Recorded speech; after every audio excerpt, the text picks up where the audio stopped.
several people wait around for you because it's a bit late. Is there any reason for being so late? Was there a special role meeting? No, am I late, am I? Just a little bit. Okay, no, I'm sorry if I'm late. No, we normally have a chat straight after the game and after the players have done their warm down. We're usually pretty close to time. If I'm late, I do apologise. No problem. You got people in contested and uncontested possessions, clearances, tackles, marks inside 50s. You got beaten, smashed by the umpires, and you won by 14 points heading in front. Well, I'm happy that the last stat was the key one. Very key for us is that we're in front at the end of the day. Look, it was a pretty solid game of footy. The Hawks, as I said all week, Clarko coach team, they're going to come and give you everything, and that's why they've been up the top for such a long period of time. Sometimes you you have to find a way to get the job done, and we, to our credit, we're able to find that way.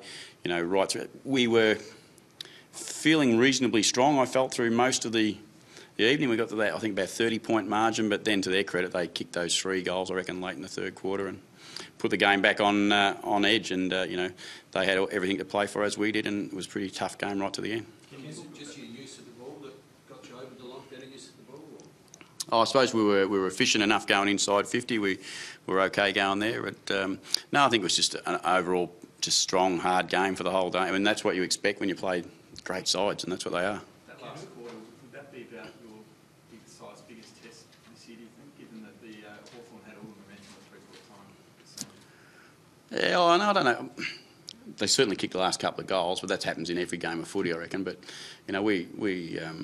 we know we're pretty strong in the last quarters most times, and what we do know is that having played Freo, Geelong, Hawthorn over the last month now, you know that at some stage they're going to be in control of the game, and you just got to keep going and push it back our way, and we're able to do that. So there's no concern or worry at three-quarter time? Oh, absolutely, yeah. There's always concern. We're playing the reigning premiers. We needed to get the job done, and luckily enough, by the end of the day, to the boys' credit, and in there when I was just talking to them, it felt a little down. The mood, just a little down, but I think that was because we'd worked so hard as a group, and they probably, as much as anything, they were relieved that they were able to get in front, and they acknowledged the team that they played against were a great side. You hung around on that three-quarter time huddle. Was there a specific purpose you were wanting from it, or you wanted to impart a special message? No, I've obviously been late all night. I've been late all night by the sound of it. So, no, it was just there was messages that I wanted to make sure they were really clear on, because there was parts of the third quarter that we didn't quite think structurally we had everything the way we wanted it. So I just wanted to make sure that they were really clear on that. So what do you think they learned of themselves tonight? Oh, I think they learnt that they, to win against quality opposition, you've got to hang tough all night, and it's not always going to look great for us. It's not always going to be out and open and flowing and the way that we'd ideally like to play. But that's what they do. Good sides, they make it tough.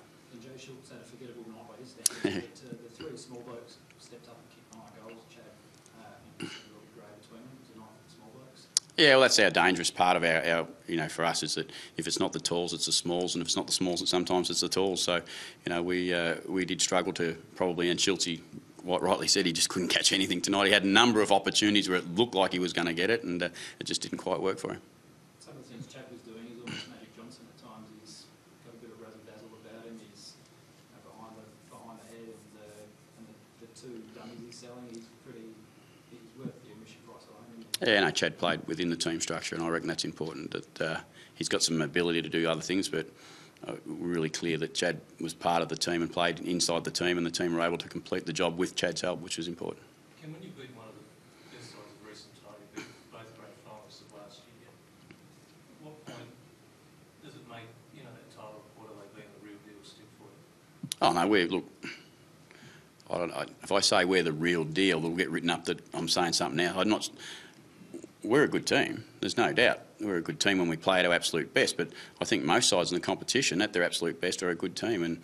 But we also know that it's week in, week out. You have to do it. And that's why, I've said early through the week that Geelong, Sydney, Hawthorn, Freo, they end up at the top most years in the last few years, because they are able to do that the most through the whole season.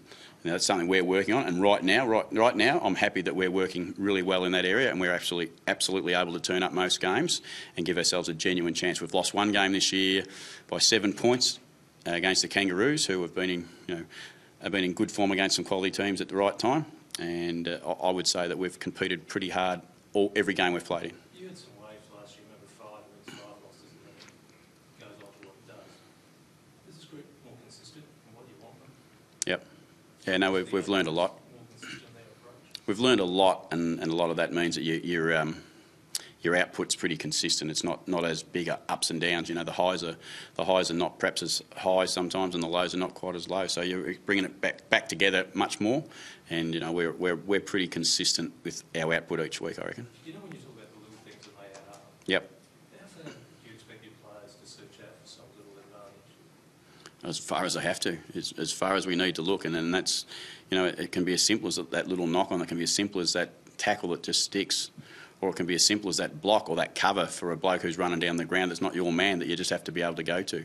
So just one example of what I saw tonight. Tell me if this is something new or that's been happening. Like after you warm up and the umpires are practicing their bounce, Matthew Logie goes to have a look at how they're bouncing. Has he been doing that a lot? Yep.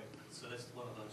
Yep, absolutely. I mean, Lopes, he goes first to the ball every night or every day, and the first thing he needs to know is how the umpires are going to bounce it. So if you watch the umpires, you'll actually see some can really get it high and some might not always get it as high. So it's significant for him that he gets his timing right, and he just likes to have a look. I think it's a really smart thing to do. Did he pick that out, or was that recommended to him? Oh, no, I think it's been along the journey. He's had some support in those areas, but also himself. He's a pro, Lobes, as far as the way he goes about everything.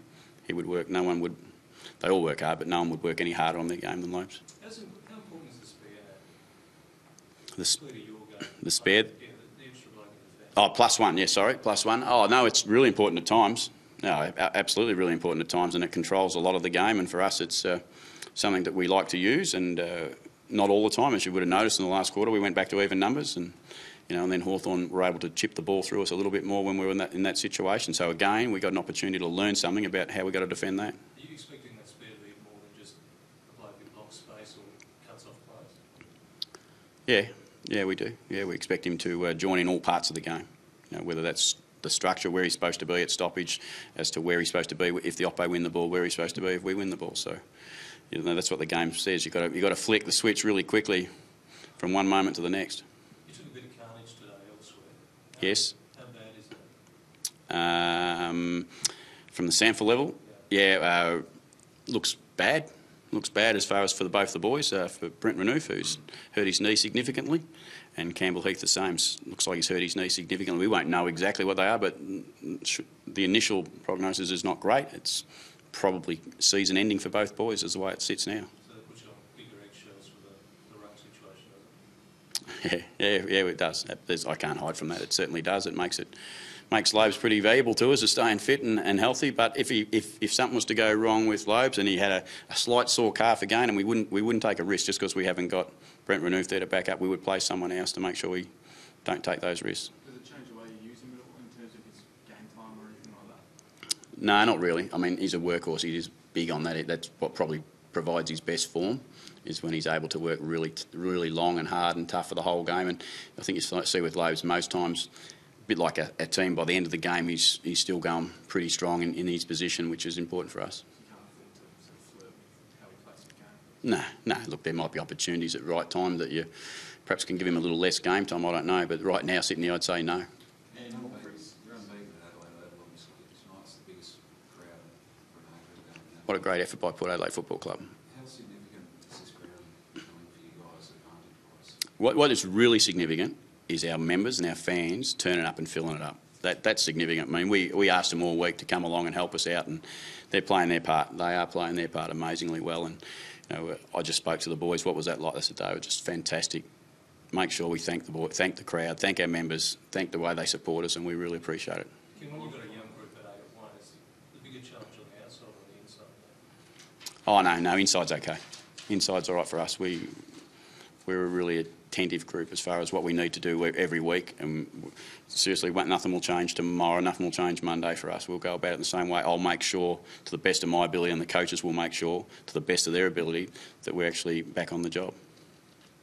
Saw a photo on the club's Twitter feed, Mason Cox at the game today. Do you sort of meet him or? Yeah. What do you think?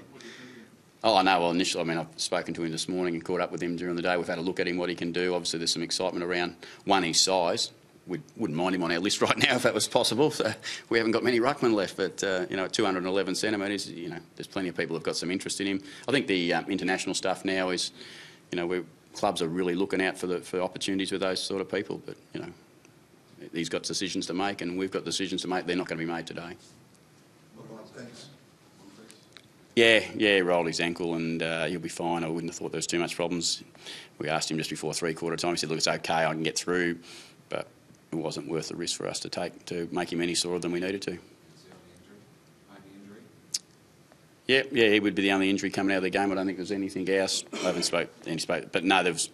Right now, I'd be very surprised if there's any other injuries. And as I said, it was a pretty strong performance. I think that's the key thing for us tonight, is that our month probably.